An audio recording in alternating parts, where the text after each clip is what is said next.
望下嗬，你舊嘅眉毛咧有少少底色嘅，咁呢邊咧會短少少，係都稍微高翻少少嘅，佢條尾呢邊高少少喎，睇起身所以仲短少少。咁我幫你加咧就係加翻呢一邊高少少啦，跟住拉翻條尾長翻啲。點解要拉條尾長翻啲咧？因為你呢度有少少粒粒地嘅嗬，咁我哋拉翻條尾長啲咧，佢睇起身令到你呢一度都會飽滿翻少少嘅，係啦。咁今日我哋係整野生眉嚇。總之係交俾你啦。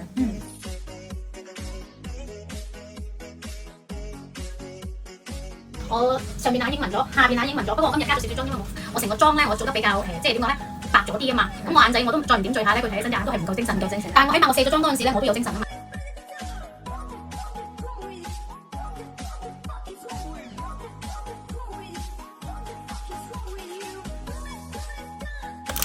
摸一摸呢個係真針頭嚇，OK 嘅。我哋呢個起碼冇傷口，所以你唔使擔心咯。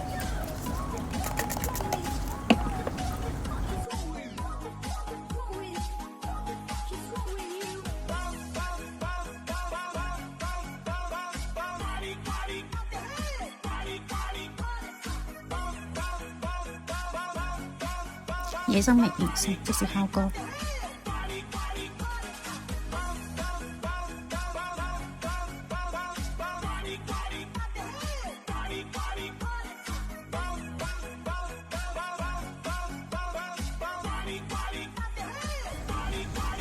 係嘛，靚唔靚啊？而家呢隻野生眉嘅話咧，佢同埋嗰啲真嘅毛髮咧結合埋一齊咧，令到你有嗰種以假亂真嘅效果。眼線要唔要整埋啊？舐到舐啦！野生眉完成啦，咁我哋呢個係美瞳線同下眼影單邊嘅設計對比，睇起身眼仔係大咗好多啦，長咗好多嘅。咁個下眼影咧有嗰種眼尾下至嘅效果，睇起身好自然，好似嗰啲眼陰毛都生到咁多咁長咁樣。我哋個下眼影係自然嘅，唔係要我哋一眼睇出咧就整咗條眼線實都睇到嘅。